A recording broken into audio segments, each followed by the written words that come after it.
Сегодня мы разберем 342 главу манги Черного Клевера, где мы наконец-то узнаем темное прошлое Ями. Путь от хорошего старшего брата к убийце собственной семьи и клана. Здорово, ребятки анимешники, у микрофона Зик. А вот ребята, которые оставили свой коммент под прошлым роликом. Ну а мы начинаем.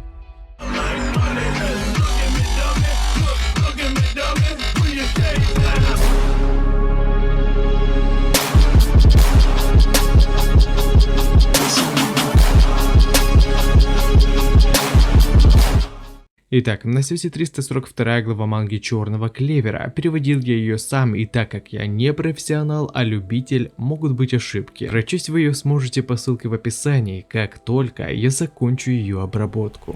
Во-первых, нам стала известна обложка 33-го тома манги Черного Клевера, которая четко вписывается в события первых глав арки с Люциусом. Но также с этим появилось множество недовольных лиц из-за того, что автор повторно использовал ранее нарисованные цветные страницы с Астой и Юна на обложку тома. С одной стороны, их недовольство можно понять, мне тоже изначально было грустно, но как мне известно, во время оформления обложки у Табаты довольно сильно заболела дочь, и возможно поэтому у него не то, что не было времени создать полностью новое оформление, может человек был просто подавлен ситуацией в личной жизни, так что мне просто хотелось, чтобы хотя бы вы знали эту информацию. У автора была уважительная причина так поступить. Ну а теперь давайте окунемся в темное прошлое страны восходящего солнца. Глава начинается с предыстории о том, кем на самом деле являются люди из клана Ями. Давным-давно предки Ичики были группой убийц, невероятно сильными воинами, которые когда-то были известны как мечники Киджин. Они с отличием проявляли свои способности и мастерство на многих полях сражений, во времена, когда почти вся страна была охвачена войной. После, как воинам, им была поручена защита региона в стране восходящего солнца, которая принадлежала семейству Рюда. Также с этим рассказали некую легенду о том, что раньше на этих землях свирепствовал пятиглавый дракон, которого умиротворила некая небесная дева. Однако после его смерти магическая сила дракона окрасила часть моря в черный, исказив в этой области время и пространство, соединив его с адом. Данная история есть и в реальной жизни, и она может быть непосредственно связана с тем, что Ями сделал со своей семьей. Разберем мы ее далее в ролике, а пока предлагаю уделить небольшую минутку спонсору ролика.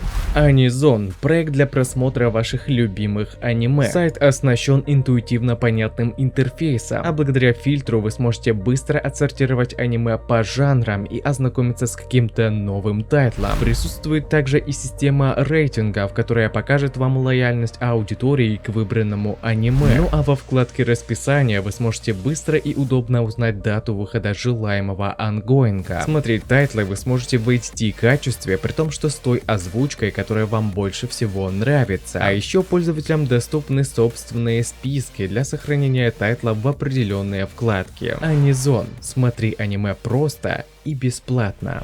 Далее нас переносят непосредственно в дом Ями, где проходил спарринг между Сукихиро и его отцом, который был крайне недоволен из-за того, что им доверили охранять приграничные территории страны, хотя они способны на большее, и это прям сильно выводило его из себя. В общем, отец Ями был тем еще черствым мужиком, любил выпить, часто был очень резким в своих высказываниях и имел свое видение мира. Как главе их семейства ему было омерзительное такое решение, говоря, что это просто пустая трата сил и крови клана Ями, хотя в ту же очередь он без поблажек избивает своего сына в тренировочном бою. Даже сам Сукихиро был удивлен, насколько слова его отца отличаются от действительности. От того, насколько жестоко обходился отец со старшим братом, очень огорчало Ичико. Ей было его очень жаль, однако при виде ее сочувствующему взгляду, глава Ями приходил в еще большее раздражение, ведь взгляд его дочери напоминал ему взгляд его жены, которая умерла после рождения Ичики. А от осознания, что она скончалась, оставив после себя никчемную дочь, которая не способна сражаться, глава клана Ями готов был даже нанести ей увечье, пускай и деревянным мечом. Что собственно он и сделал, говоря, что такие неспособные, те, кто не может сражаться, не должны состоять в клане Ями. Вот только Сукихиро не дает отцу навредить своей сестре, блокируя его удар и одновременно пробуждая ее дзю юдзюцу тьмы. Такой проблеск наконец-то убрал недовольство отца и сменил его на воодушевление, ведь он меньшего и не ожидал от своего отпрыска. Верил, что сын лорда унаследует семейное юдзюцу, то бишь магию, но также он был готов поспорить, что его потомок сможет даже превзойти своего отца, и с этим Сукихира мог унаследовать имя сильнейшего Киджина клана. Это было одно из тех желаний, чего хотел достичь глава семейства. Хотел развивать клан, и видя, как его сын начинает раскрывать свой потенциал, это успокаивало его гордыню. После Ями вместе со своей сестрой отправились на рыбалку к тому самому Черному морю, где ему удалось выловить огромную рыбу под названием Онитрофугу, которая, судя из названия, была наполовину заражена или одержима чем-то потусторонним. Ведь сама приставка Они означает демон, плюс на голове рыбы были замечены маленькие рожки. Ну а еще не забываем легенду о пятиглавом драконе, сила которого исказила пространство и соединила море с преисподней. На восхитительные крики толпы, которая была впечатлена такому огромному улову паренька, пришел молодой Рюда Руя, тоже очень любящего рыбалку, готового присоединиться к веселью, несмотря на то, что толпа предупреждала о том, что это грязное дело. Кстати, заметим, что сейчас правый глаз Рюда был абсолютно нормальным, но характером он был все так же открытый. И на приветствие Ичики мистера Руя он попросил называть его просто Рю, так же как это делал Ями. И что странно, он упомянул своего друга как Ями, хотя это была родовая фамилия. Ведь в спарринге отец Кэпа обращался к нему Сукихира, и это немного вводит меня в заблуждение. Сам же Рю не хотел подобных формальностей, поскольку его не волновал чей-то статус или разница в силе. Он желал видеть страну, в которой каждый сможет жить в равноправии и смеяться над шутками, независимо от того, кто кем был. И Ями же, понимая, что такое просто невозможно, называет Рю мечтателем, который не понимает, как на самом деле устроен мир. Но в ту же очередь ему не противны подобные мысли. Возможно, он сам мечтал о чем-то подобном, что собственно и подтверждает Ичика, видя в своем брате только хорошее. Однако, как же она ошибалась? По ее словам, Ями был таким же, как и их отец, а возможно еще даже хуже, чем он. Ведь в возрасте 13 лет он убил собственного отца и весь их клан. И это действительно был Сукихира, весь в крови, куча тел, которых он лишил жизни. Вот только этот взгляд, как будто пустой, совсем не был похож на прежнего Ями, который при разговоре с Рю также был полон мечтаний и блеском в глазах. Но самое поразительное, это то, что Рюда был там и в тот момент держал маленькую Ичику на руках. Как он смог оказаться именно там в нужный момент? Это как-то подозрительно.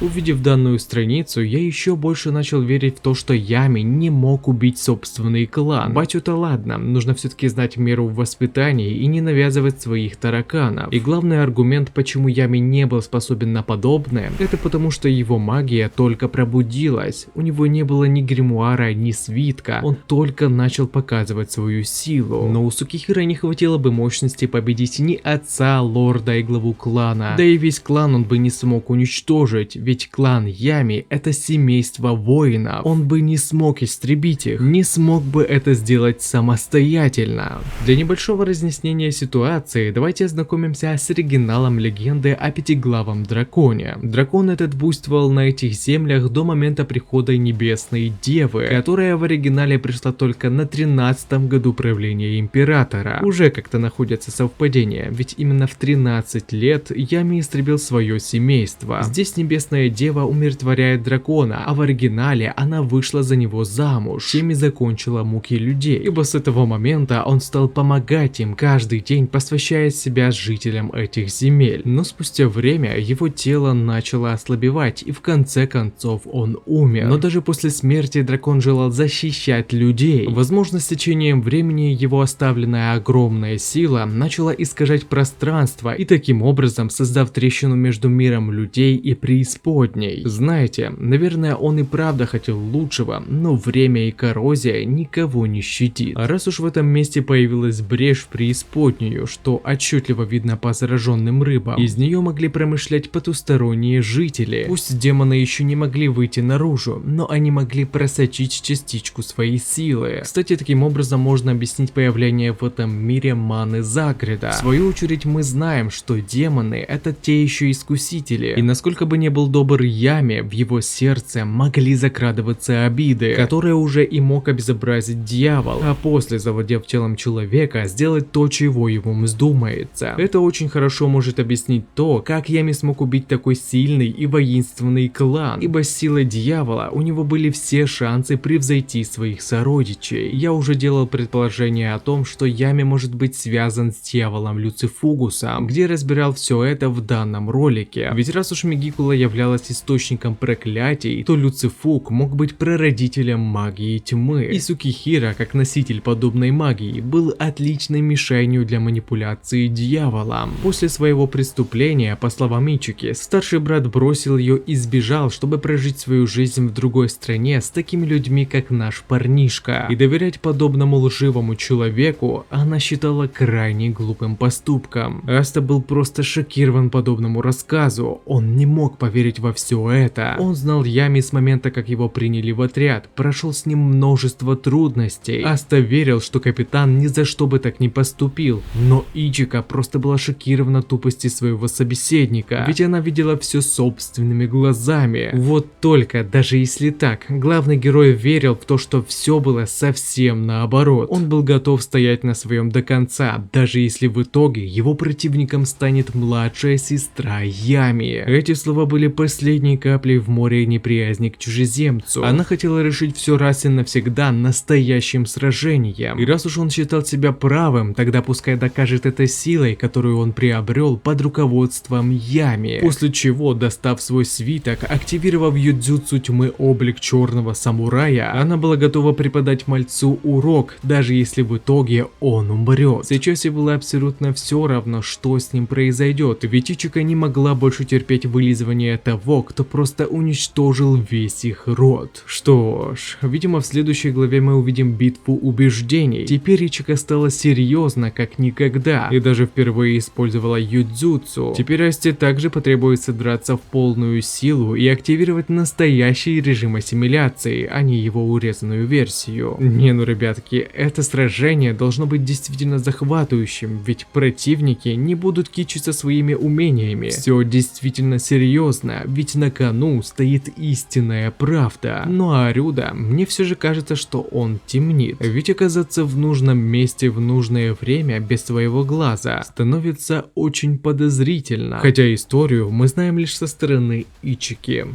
А на этом ролик подходит к концу. Пишите свои мысли по поводу этого ролика, выскажите свое мнение, что вам понравилось, а что не понравилось, и несколько комментариев попадут в следующий ролик. Если тебе понравился ролик, тогда лайк и подписка для меня будет лучшей благодарностью, а также не забываем про колокольчик, ведь в последнее время не всем приходят уведомления. Всем спасибо за ваш просмотр и всем пока-пока.